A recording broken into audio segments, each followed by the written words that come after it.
Welcome back to Warpath and Wilderness. Today, we're venturing into a time when the greatest threat wasn't war or famine, but the madness woven into the very fabric of society. This was an era where justice was divine roulette, piety could kill, and beauty was a deadly pursuit. We're exploring the bizarre manias, brutal legal systems, and lethal trends of the Middle Ages. Surviving meant more than strength or cunning.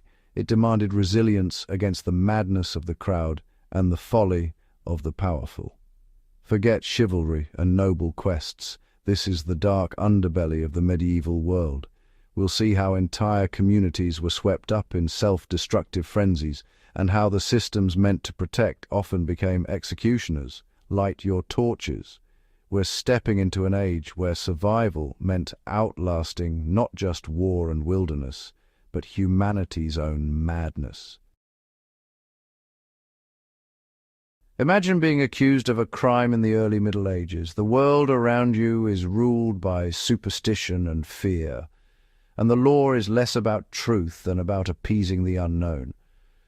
No evidence, no witnesses, just your word against another's.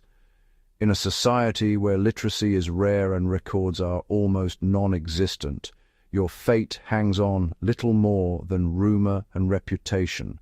Justice wasn't about proof, it was about divine intervention. Enter the trial by ordeal, a ritual that put your life in the hands of fate, or as they believed, the hands of God. The accused faced boiling water, red-hot iron, or deep pools, believing God would reveal the truth through suffering. The pain was seen as a test and survival as a sign of innocence. Carry a glowing iron, plunge your arm into boiling water, or be thrown into a river. Each ordeal was brutal, designed to terrify and awe both the accused and the watching crowd. If your wounds healed cleanly, you were innocent. If not, guilty and often dead. The line between justice and tragedy was razor-thin, and luck was often your only ally. Infection, not justice, decided your fate. Yet for centuries, this was accepted as God's will. The suffering was seen as a necessary price for truth, and few dared to question it. The ordeal by water was a cruel paradox. Sink and be innocent if you survived, float and be condemned. The logic was twisted, but it was the law of the land. These rituals weren't just punishment, they were public theater, reinforcing faith and fear. The entire community watched, learning what happened to those who defied the system. But cracks appeared. Church scholars began to question, was it right to demand miracles from God? Some saw the ordeals as superstition, not faith. In 1215, the Fourth Lateran Council banned priests from blessing ordeals. Without the Church, the practice lost its legitimacy. The old ways began to crumble. Legal systems had to adapt. The ordeal faded, replaced by juries and evidence. Imperfect, but a step toward reason. Slowly, the idea of rational judgment took root. Surviving the ordeal was rare. Surviving the system's madness was even rarer. Many lives were lost to fear and ignorance before change finally came. The end of the ordeal marked a turning point, a slow shift from divine roulette to human judgment. It was the beginning of a new era, though progress was painfully slow. The lesson. Sometimes escaping the madness meant waiting for the world to catch up with common sense. For many, that wait was a lifetime. The ordeal's legacy lingers, a reminder of how fear and faith can warp justice, and how hard it is to break free from collective delusion. Even today, echoes of these old beliefs can be found in the way we judge and punish. In the end, the real trial was surviving the system itself and hoping that one day reason would finally prevail. The Black Death swept across Europe with terrifying speed, killing millions and unraveling the very fabric of society. Entire towns were emptied, families torn apart, and the old order crumbled under the weight of fear and death. In the chaos, the flagellant movement emerged. Bands of penitents who marched from town to town, whipping themselves in public rituals to atone for humanity's sins. Their processions became a desperate attempt to find meaning and control in a world that seemed to be ending. Hundreds stripped to the waist, chanting and bleeding, became a spectacle of both horror and hope.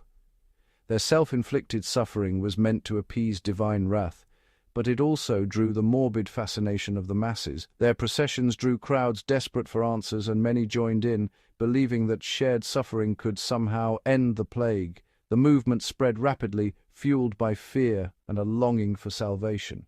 But their bloody rituals, performed in packed squares and narrow streets, only spread the disease further, turning faith into a deadly vector. The very gatherings meant to save lives became engines of contagion. The movement grew radical, challenging the Church's authority and claiming divine power for themselves. Some flagellants began to preach their own doctrines, sowing further discord. The Church, threatened by this challenge, condemned the flagellants as heretics and ordered their suppression. Papal decrees were issued, and the movement was forced underground. Once celebrated, they became outcasts, hunted, broken, and blamed for chaos. Their hope for redemption turned to exile and shame. The flagellant's story is a warning. In times of crisis, even the most sincere intentions can fuel disaster when untethered from reason and compassion. Their march began as a plea for salvation and ended as a lesson in how collective fear and fervor can spiral into catastrophe, leaving only devastation in their wake. The madness of the crowd, once unleashed, is hard to contain. Panic and desperation can transform ordinary people into a force beyond control. The flagellants remind us, sometimes, the cure is deadlier than the disease, and history's lessons are written in blood and sorrow. Strasbourg, 1518, a city bustling with life, but also shadowed by hardship and uncertainty. One summer morning, Frau Trophäa steps into the street and begins to dance. Without music, without joy, and without stopping, her feet move feverishly, as if compelled by an invisible force. Within weeks, hundreds join her, unable to resist the urge. They dance until their feet bleed and their bodies collapse from exhaustion, their faces twisted in pain and confusion. This was the infamous dancing plague, a mysterious mania that swept through the city, baffling authorities and terrifying onlookers who could only watch in horror. Doctors blamed hot blood and, in a strange twist, prescribed more dancing. Guild halls were transformed into makeshift dance floors, and musicians were hired to keep the afflicted moving, hoping to cure them through exhaustion. The result? Utter devastation, exhaustion, starvation, and death. Some days up to 15 people perished, their bodies littering the streets. The authorities' so-called cure only fueled the madness, drawing more people into the frenzy and deepening the crisis. Similar outbreaks struck Europe for centuries, always following the same haunting pattern: uncontrollable dancing, mass suffering, and widespread confusion that left communities reeling. Why did it happen? Some blame ergot poisoning, a hallucinogenic fungus in rye bread that could trigger convulsions and hallucinations. Others point to mass hysteria triggered by famine, disease, and relentless stress that weighed heavily on the people of the time. In a world racked by fear and uncertainty, the mind can break, and when it does, the body often follows, manifesting suffering in strange and dramatic ways. The authorities' validation only amplified the hysteria, spreading it further and making it harder to contain.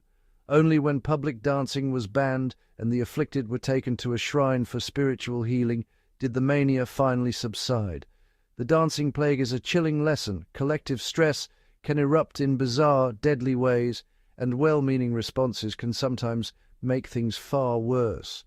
Sometimes the greatest danger isn't the affliction itself, but how society chooses to respond to it, reminding us that panic can be as contagious as any disease. In medieval Europe, beauty was deadly business, especially for noble women, the ideal ghostly white skin, bright red lips and cheeks. The method, Venetian ceruse, a lead-based powder, and vermilion, a mercury-based rouge. Every application was a dose of poison. Lead and mercury seeped into the body, causing hair loss, organ failure, madness, and death. Queen Elizabeth I herself was a likely victim, her iconic white face and declining health matching the symptoms of chronic lead poisoning. Even eye drops weren't safe. Belladonna, or deadly nightshade, dilated pupils but risked blindness and heart failure. The pursuit of status and beauty became a slow, celebrated suicide. The lower classes, unable to afford these cosmetics, were spared this particular madness. The story of medieval cosmetics is a quiet horror, madness not a spectacle, but as daily ritual, accepted and admired. The price of beauty was paid in health, sanity, and life itself. Surviving as a noblewoman meant navigating a world where the quest for status could be as lethal as any battlefield. Emerging from these tales, it's tempting to dismiss medieval madness as ancient folly. But the forces behind it, fear, hysteria, blind authority, and the pursuit of status, are timeless. These stories aren't just history, they're survival lessons. Knowledge and skepticism are as vital as any weapon. The madness of crowds, the danger of uncritical belief, and the cost of conformity still threaten us today. If you found these lessons eye-opening, like, share, and subscribe to Warpath and Wilderness. Until next time, stay sharp, stay skeptical, and never stop learning.